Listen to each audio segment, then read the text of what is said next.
your consumers are already educated, but with this tool walking in the door, it'll be mind-blowing how much data they'll have at their fingertips. The manufacturers are the ones that are feeling the pain now because the dealers have reduced their size. The manufacturers have to follow and reduce their capacity, and that's very difficult.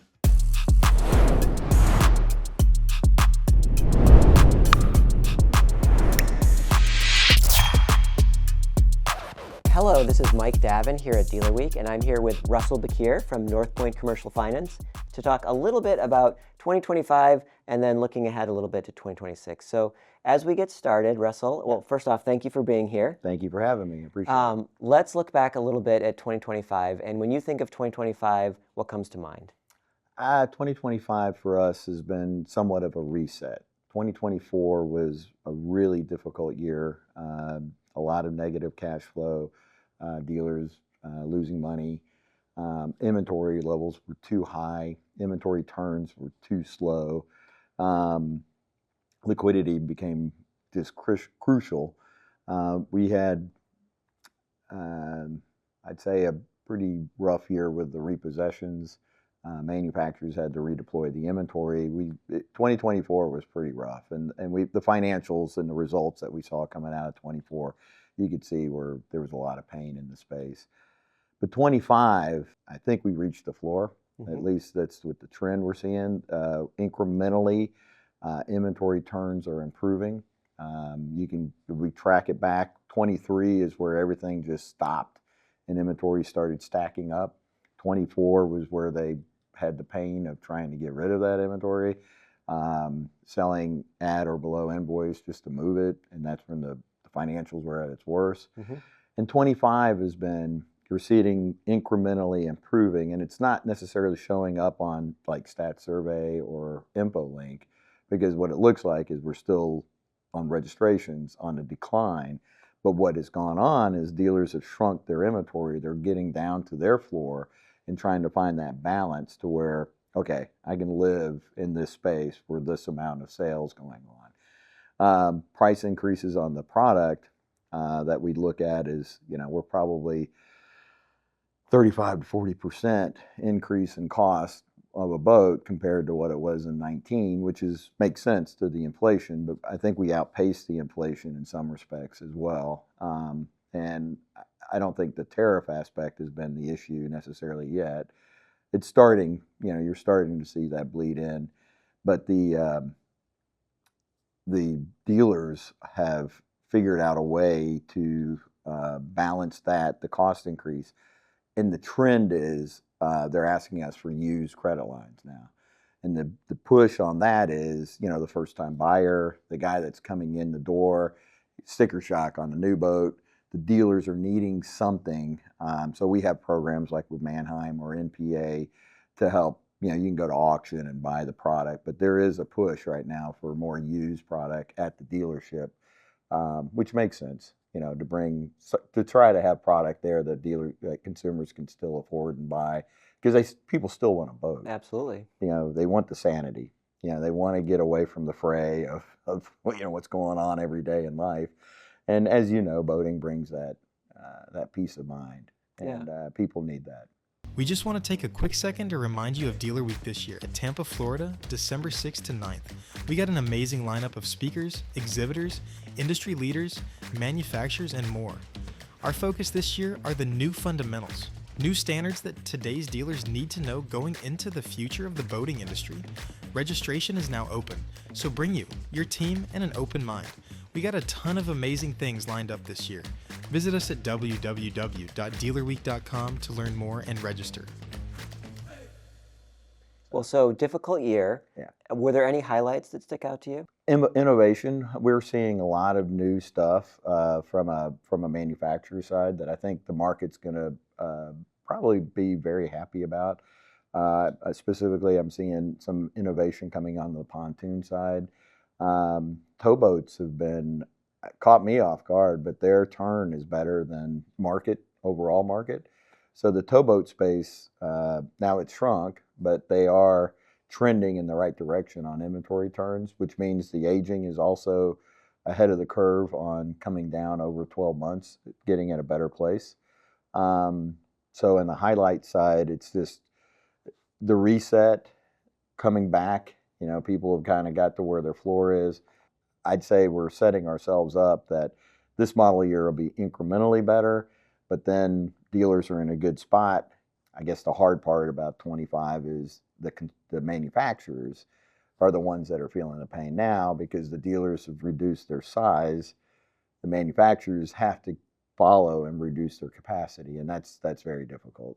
Yeah. That's very difficult. So I don't know if I answered your question about highlights, you did. But that's kind of what we're seeing. You did, and we're here at Dealer Week, and the theme of this week is prepare for what's next. Yeah. So I want to turn to 2026, and obviously, as we've learned over the last several years, nobody can predict what's going to happen next year. Yeah. But as we look ahead, are there any things that you guys are watching and keeping in mind?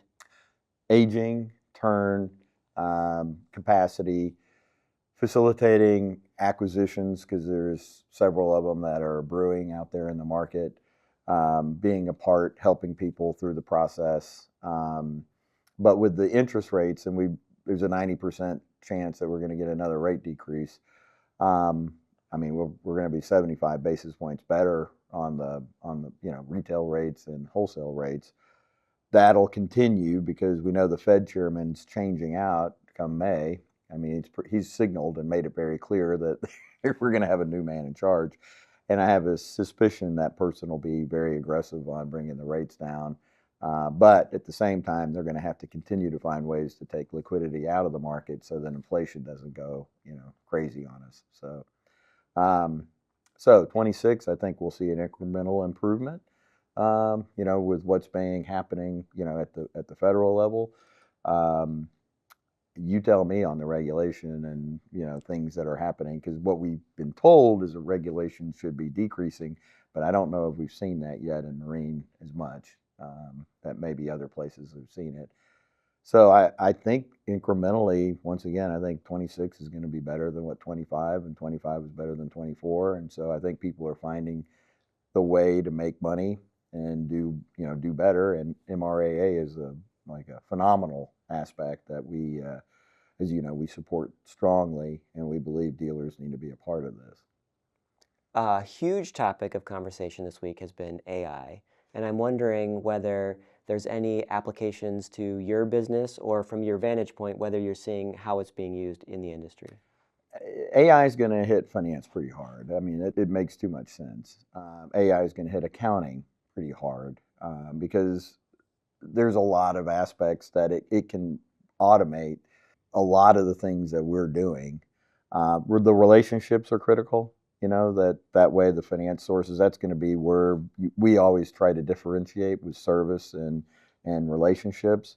But when it comes to the back office people, there's probably going to be some changes in the way, these businesses are going. I don't know how rapid that's going to come, but it's going to happen. It is going to happen. So on the finance side, I think you're going to see some changes as number of people that it takes to, manage a business or run, through credit. Credit will be absolutely impacted by this. On the dealer side, I'm interested to see how that evolves, because now your consumers are already educated, but with this tool walking in the door, it'll be mind-blowing how much data they'll have at their fingertips just on their phone. I'm hoping the dealers are open and looking at that, because they're going to have to be kept keeping up with that, because the consumers are going to be using it. There's no doubt about that. Well, speaking of the dealers, the theme of this week is prepare. Any particular advice that you would give to dealers for what they could do to be prepared for 2026? Continue to reduce your cost, your expenses, continue to work on your inventory turns. There's no reason for the boat to sit past the model year. Continue to work hard on bringing that into where you can balance cash flow, continue to generate more liquidity, look at different avenues of revenue, rental, boat club, there's a lot of things, turning used inventory into more sales.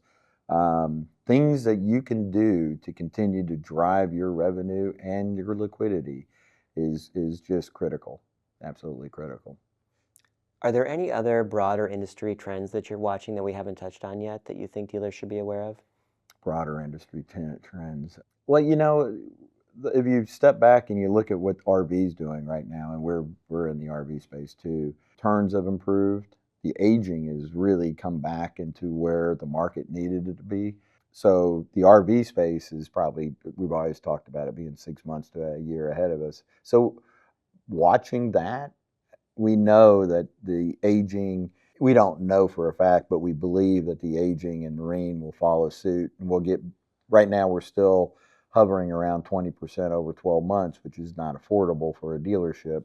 That trend should come back in check as they've continued to shrink their inventory. So by virtue of what we're seeing in RV, we believe we'll see that.